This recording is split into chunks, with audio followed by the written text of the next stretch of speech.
equipotential surfaces. So today we'll see about the basics of equipotential surfaces. So from the name equipotential meanings, the potential is equal at all the points on the surface. Okay.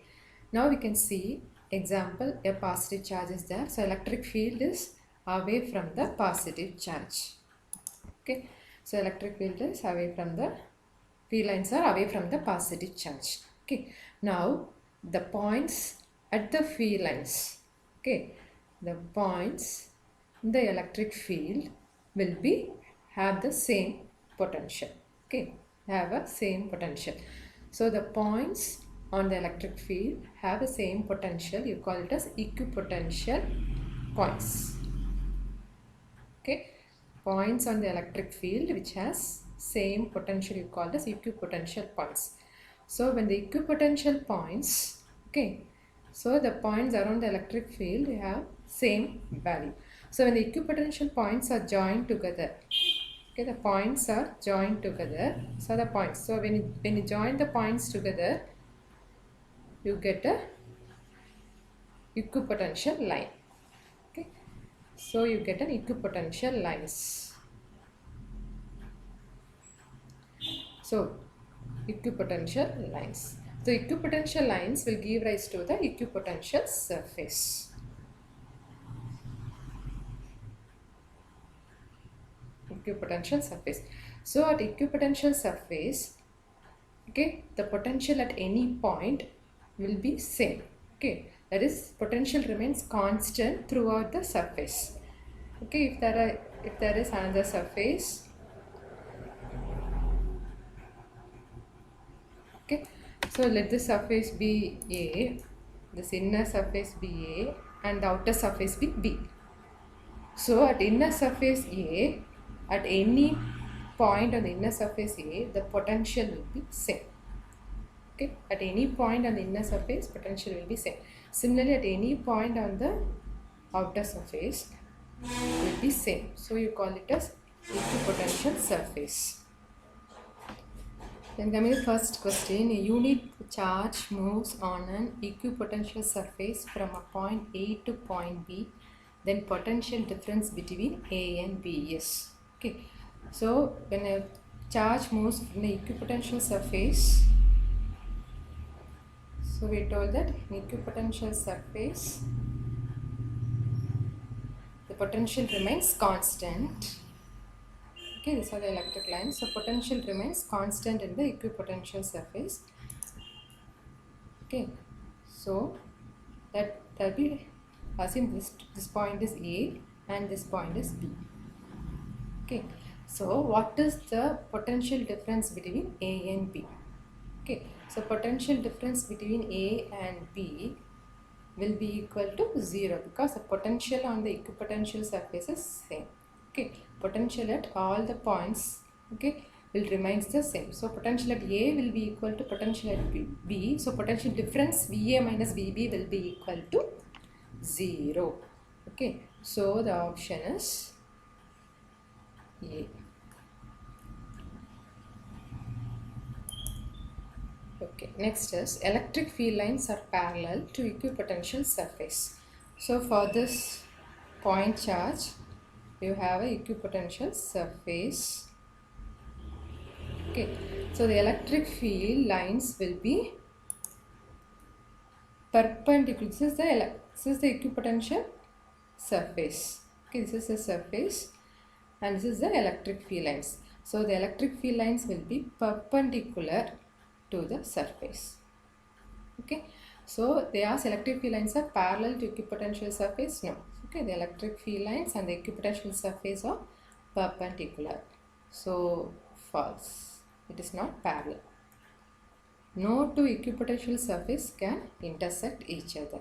Okay, so equipotential, for example, equipotential surface of this charge Q, okay, and the equipotential surface of Q2. Okay, so no two surface can intersect. Okay, so from the equipotential lines we conclude that node to surface will not intersect. So will not intersect. Okay. So answer is false. So equipotential surface will not intersect. Okay. So work done to move a test charge on the equipotential surfaces.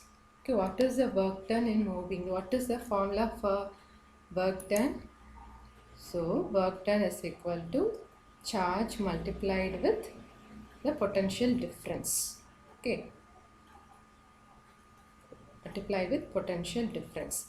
So we know that in the equipotential surface, potential difference will be equal to 0 because potential is constant. Okay, for any two surface, potential is constant. So if you take the difference, it becomes 0.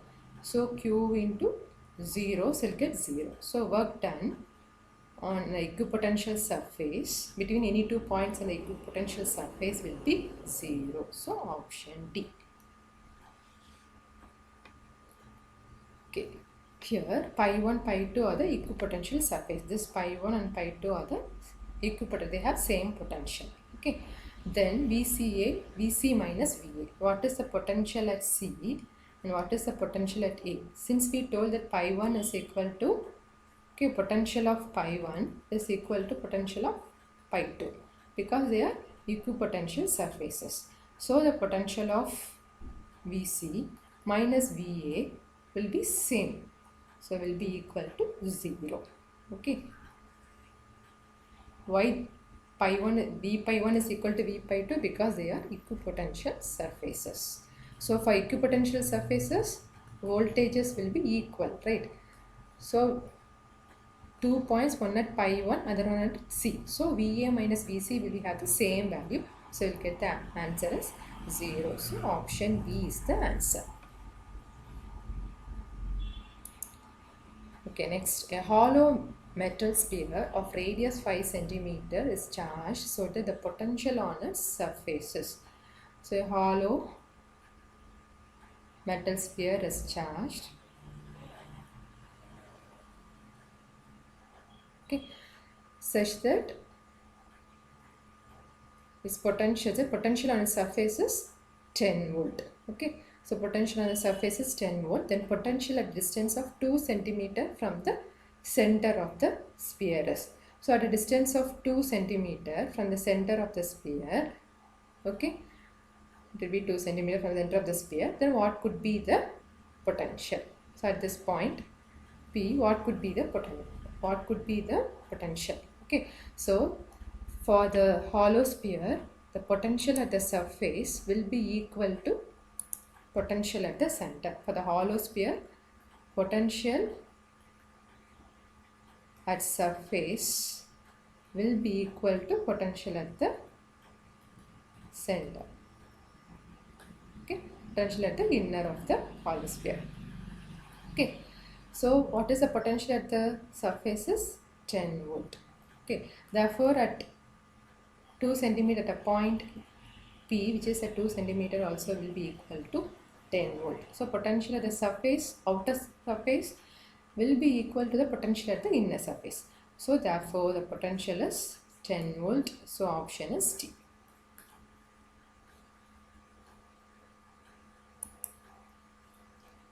Now two concentric shells of inner radius R, okay, and outer radius is 2R are given charge Q and 6Q. Find the potential in region 1 and region 4. You have to find out the potential.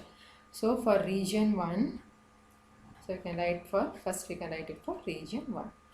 Okay, so for region 1, okay, the charge is Q. Okay, so what is the potential? V is equal to K Q by R is the general formula for potential. Okay, it's a general formula. So for region 1, due to potential Q and 6Q. Okay, this is a general formula. Then for region 1,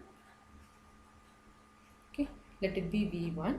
So V1 will be equal to potential due to the charge Q by R plus the potential due to the 6q will be K into 6q by R. Okay, so KQ by R plus, sorry, the distance is 2R here. Okay, distance is 2R. Okay. So we'll get 3. So KQ by R plus 3KQ by R. So which is equal to 4Q by R. Okay. So I have written small caps instead of large caps. Both are same only. So this could be the capital R. Okay. Okay, sorry. Okay, so for the first charge Q, for the inner charge Q, the potential will be KQ by R. Okay, and the potential due to 6Q will be K into, from this formula, potential is equal to KQ by R. So K into 6Q divided by the distance is 2R. Okay, here I did the mistake. So distance is 2R. So when you cancel it, you'll get 3KQ. So when you add both the things, you'll get 4KQ by R. So for region 1, potential is equal to 4 KQ by R. Okay, next for region 4. So when you visualize from the region 4, okay, when you visualize from the region 4, this inner region will appear as a point charge. Okay, so from the outer surface 4, it appears as a point charge. Okay, the inner surface appears as a point charge. So both 6Q and Q will appear as a point charge for this, so at a distance of R. Okay, so for region 4, let it be V4, potential at region 4 V4 is equal to, here Q and 6Q will be considered as a, totally will be considered as a 7Q as a single point charge from the outer region. So when you visualize from the outer region, this will be considered as a single point charge. So V4 is equal to K into Q is equal to now 7Q. Okay, from a point charge. So instead of Q, you have to substitute 7Q divided by, from the distance from the outer single distance, we consider to be R. Okay, so 7KQ by R at a distance R. So both the charges are considered to be point charges. So just to add it, you'll get 7Q. So potential at the outer surface. Now if they asked if there is a point in this, right? So what could be the potential at this point? It remains 7KQ by R. Remains the same. Okay. So along the equipotential surface, potential remains constant. Between the surfaces, potential will get varied. Or it may be same if they have the same potential. If they have different potential, if two surfaces have different potential, then the potential will be different. If the surfaces have same potential, then the potential will be same. Next is radii of two metallic spheres. You have two spheres A and B, or R1 and R2. They are connected by a thin wire and given a certain charge. The charge will be, so what could be the charge? Will be option A, greater on surface A, smaller on surface A, greater on surface B, same on A and B. So you have to find out what could be the potential. Okay. So here it's connected by the wire. So the potential of V1 will be equal to potential of V2. So V1 and V2 will have the same potential because both are connected by a conducting wire. And R1 is greater than R2. Radius R1 is greater than R2. So what is the formula for potential? V is equal to KQ divided by R. Okay, so potential will be directly proportional to the charge, and we know that R1 is greater than R2. Okay, so R1 is greater than R2. So in this case, we have greater on surface A. Okay, So it will be greater on R1 is greater than R2. So at surface A, the potential will be greater when compared to B. Okay. So at A, the charge will be more. Greater at A because charges radius of this metallic sphere is large, so it has more amount of charges. Okay, so this will be more. Okay, hope you have understood. Thank you. Kindly subscribe, like, share with your friends. Thank you.